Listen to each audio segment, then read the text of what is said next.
Hi everybody, I'm Dave and this is Danny, and today we're going to be working on the swing dances. We're going to start with just in general swing movement. You can put it into your East Coast swing, your West Coast swing, jitterbug, things like that, because we're working on the rhythm method. Like we said before, most times you go to videos and they teach you patterns. They show you a pattern and that's it, do it. But they don't show you how to do it, they don't show you how to dance it, they don't show you how to connect and things like that. That's what these are here for, to teach you how to dance, not to do patterns. Now, number one is, we're going to start right from the beginning and go up and try and cover as many of the bases as we can. Okay? First of all, we have to get in dance posture. We can't dance straight up and down, or we can't use ballet posture. Ballet posture is straight up and down, and that is for creating nice lines. We're trying to create a rhythm. The only way you create a rhythm is you get into the ground by, first of all, bending your knees. Okay, now we don't mean to bend them and go way down to the floor. There's also a component of bending the knees and pushing your knees forward. Okay, so if I push my knees forward, my heels come off the ground, and eventually I will fall forward. Now what we do, we just do enough of that, we push it far enough forward that we just take the weight off of our heels, but we don't pick our heels up. We touch the ground with our heels. So then you're down a little bit and you're forward. We call it positive. If you're just standing there, you're neutral. If you're like this, you're negative. If you come to the balls of your feet, go forward a little bit, you're positive. Now, next thing is, that's it. Breaking the knees, now we break our pelvic. To create some rhythm, we have to keep our back straight, but angle forward. And remember, a lot of times we're exaggerating these things so you can see it on film, okay? And then you might want to practice it that way, okay, until you get the feeling, then you can come out of it a little bit, but this always has to be broken, otherwise you have no feeling in your dancing. With no feeling and rhythm in your dancing, you don't feel anything, and when you connect with a partner, you don't feel them, and your movements can't synchronize, okay? Just by doing this, that takes care of that. So that's the main thing for posture at this level. You keep your knees bent down and forward, and you angle forward. Now that does another good thing for your balance, because if you take a step, that puts your center right over your front knee, and that's where it stays. So there's a big triangle there. Your sternum goes down into your knee, this is back a little bit, so that's the peak of your triangle, and you have that connection right there. That's what you want to keep for all couple dances. That's what makes them easy and enjoyable.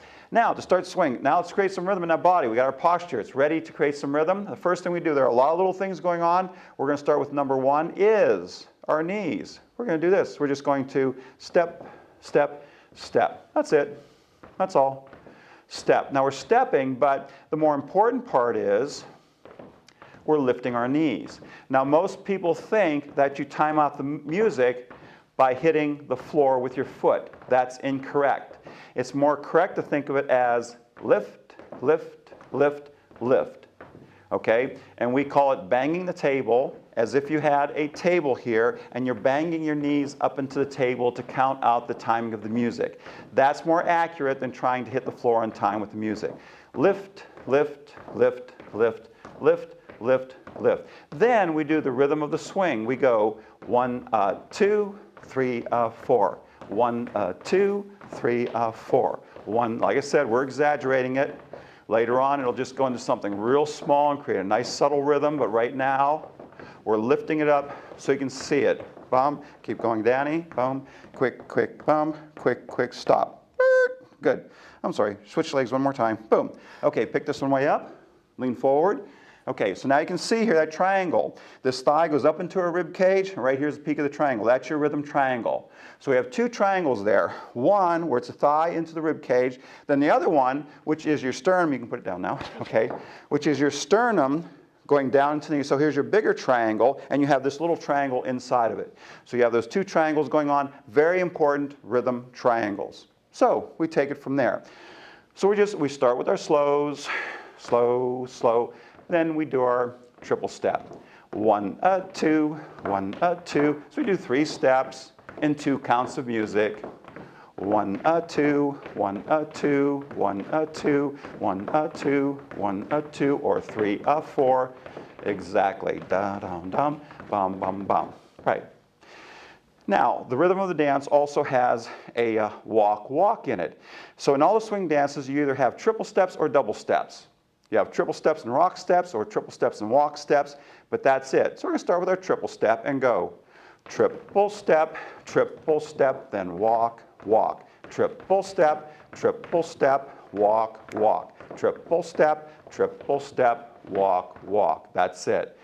That's your rhythm for the dance. Rhythm doesn't go anywhere.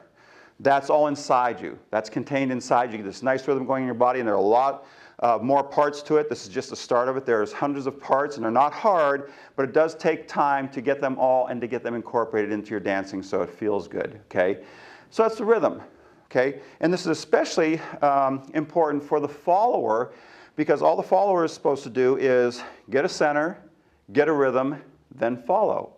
They're not supposed to know any patterns. But unfortunately, when we take a class, the leaders don't know how to lead yet, so we have to teach the followers the patterns. Now, if you do patterns for too long, then all of a sudden you become a pattern dancer, and you're not a natural dancer, and so you're restricted a whole lot. You get nowhere near the enjoyment you can have of it. So remember that. Dancing is not doing patterns. If you're doing patterns, you're probably not dancing. You have to graduate from that. So we have to structure it, okay, so that you can learn, but then later on we explode the structure so we have complete freedom in the dancing, okay? So to give you an example, so now if we're doing our rhythm, triple step, step, step, triple step. Now, if I wanted to go back for a rock step, I give her a little push-pull. That's all. Right here, a little push-pull. Now what happens here is we hold the hands to be able to get communication between the two bodies. She holds her hand here, and I push against her hand. Her hand does not move, okay? It just stays. And also, it doesn't stay stiff. We have a big problem with that too. You know, people holding on real stiff, real tense. There's no tension, there's no resistance in dancing.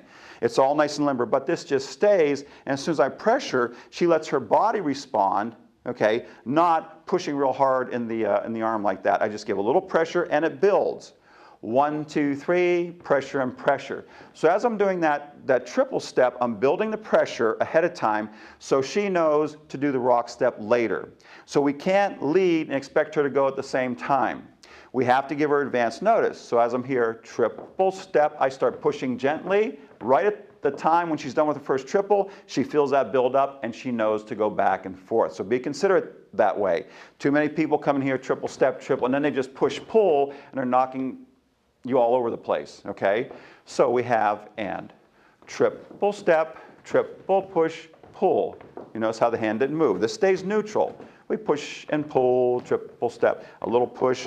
Oh, also the hand hold, remember, okay, that's it, okay? Our fingers stay cupped. She does the same thing, see? And we hold just like that. If I pull on our fingers. If I push, I just push my palm into her knuckles. That's it. We're not white knuckle dancers. We don't hold on. We don't press that thumb down. No thumbs, especially for the leaders. No thumbs. Nice and loose, nice and comfortable so we can stay loose in our dancing. Triple step, triple push, pull step, triple step, pull. Now also, we're going to offset a little bit, but to let her know to go that way, I take this hand and I turn it like that, and I also bring it out here. So we have two leads, 5, 6, 7, 8. I do that on 8, not 1, so she knows a beat ahead of time what's going on. So 5, 6, 7, 8, 1, 2, 3, 4. See that? And 1, 2, 3, 4, a push, pull, turn out. Then I turn it in just a little bit, and she knows just by that. If you're keeping this neutral, she can read that quite easily. And if you're not getting a lot of bounce in your dancing, if you're getting too much bounce, too much noise, we call it, you might not pick up the lead. That's why, next, by the time the movement gets to our sternum, the bottom of our sternum, that's your center. The bottom of your sternum is your center. So I don't care how much you're using your legs, by the time it gets here, it is dead flat for all couple dancing. It doesn't bounce. Bounce is bad. Pulse is good. So that means you can lift your legs up as high as you want, but you're not going to bounce. And you can read each other. You can keep your balance. You can read a lot easier. But as soon as you start bouncing, then you know the follower's going, okay, was that a lead or was that a bounce? Was that noise or was that an indication? Okay. When it's still, it's like being in a library. It's very easy to read. Okay, as opposed to being outside where there's cars and trucks and buses and everything going, it's real hard to concentrate. Same thing here.